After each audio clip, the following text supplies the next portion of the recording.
What's up, everyone? It's year, which means it's time to start thinking about next year, 2025, and how to optimize your tax strategy, especially if you're a freelancer, independent contractor, or small business owner in the US. Trust me, being smart about your taxes can save you thousands of dollars. We're talking serious money here, the kind of money that can make a real difference in your life. You could be putting that money towards your next big investment, paying off debt faster, or even just having some extra breathing room in your budget. In this video, we're going to break down the top tax-saving strategies specifically for 2025. Whether you're a seasoned entrepreneur or just starting your side hustle, this video is packed with actionable tips to help you keep more of your hard-earned money. So, let's dive in.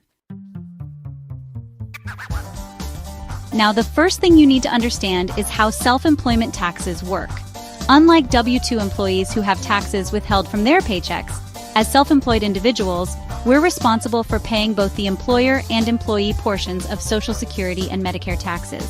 That's a combined rate of 15.3%. But here's the good news. You only pay those taxes on your, not your total revenue. That means every dollar you can legally deduct from your income is a dollar that's not subject to self-employment tax. And that's what we're going to focus on today, maximizing those deductions. Let's talk about some of the most important deductions available to you. First up, the home office deduction. If you have a dedicated space in your home where you conduct business, you can deduct a portion of your rent or mortgage interest, utilities, and even property taxes. Make sure you're accurately calculating your square footage. Next, mileage. If you use your car for business purposes like meeting clients or picking up supplies, track those miles religiously. You can deduct a significant amount per mile driven for business. Keep a mileage log or use a tracking app to make your life easier. Now let's talk about retirement planning. As self-employed individuals, we don't have access to traditional employer-sponsored 401(k)s, but we have some fantastic alternatives. One option is a SEP IRA, which allows you to contribute a significant portion of your net earnings up to a certain limit. Another powerful option is the solo 401(k). This plan combines the benefits of a traditional 401(k) with a profit-sharing plan, allowing you to contribute both as an employee and an employer. The beauty of these plans is that contributions are tax-deductible, lowering your taxable income now and allowing your money to grow tax-deferred for retirement.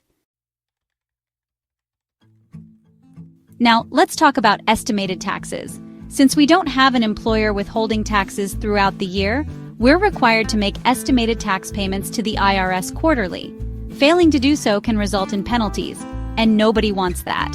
The key here is to estimate your income for the year as accurately as possible and make those payments on time. There are online calculators and resources available to help you determine how much to pay. Trust me, staying on top of your estimated taxes will save you a lot of stress in the long run. Chapter 5.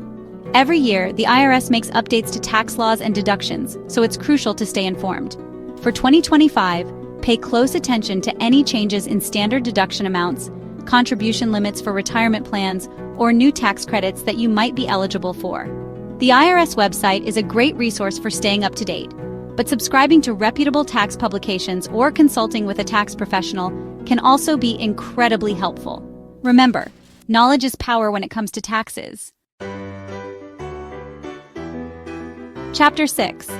Now let's talk about the importance of bookkeeping and record keeping. This might not be the most exciting topic, but trust me, it's crucial. Keeping accurate records of your income and expenses is not only essential for filing your taxes correctly, but it can also save you a lot of headaches in case of an audit. Use accounting software, spreadsheets, or even a simple shoebox system to organize your receipts and invoices. The key is to have a system that works for you and stick to it. Remember, when it comes to taxes, documentation is everything. Chapter 7. Now, you might be wondering, do I need to hire a tax professional, or can I handle my taxes myself? The answer, as with most things in life, is, it depends. If your financial situation is relatively straightforward, you feel comfortable navigating tax forms and you enjoy the process, then DIY might be a good option for you. However, if you have a more complex financial situation, you're unsure about certain deductions, or you simply don't want the hassle of dealing with taxes, then hiring a qualified tax professional can be a wise investment. They can help you optimize your tax strategy, identify potential savings, and give you peace of mind knowing that your taxes are filed correctly. There you have it, your roadmap to crushing your taxes in 2025. By understanding self-employment taxes, maximizing deductions, planning for retirement, staying informed about IRS updates, and keeping meticulous records, you can significantly reduce your tax liability and keep more of your hard-earned money. Remember, tax planning is an ongoing process, not just a once-a-year event. By implementing the strategies we discussed today and staying proactive throughout the year, you can achieve your financial goals faster and build long-term wealth. If you're feeling overwhelmed or want expert guidance, our team at Quicktax&accountingsolutionsinc is here to help. We specialize in self-employed tax strategies and can provide personalized advice to help you minimize your tax burden and achieve financial success. Call us today for a free consultation and let us help you keep more of what you earn. Don't forget to like, subscribe, and hit that notification bell so you don't miss out on future money-saving tips. Thanks for watching.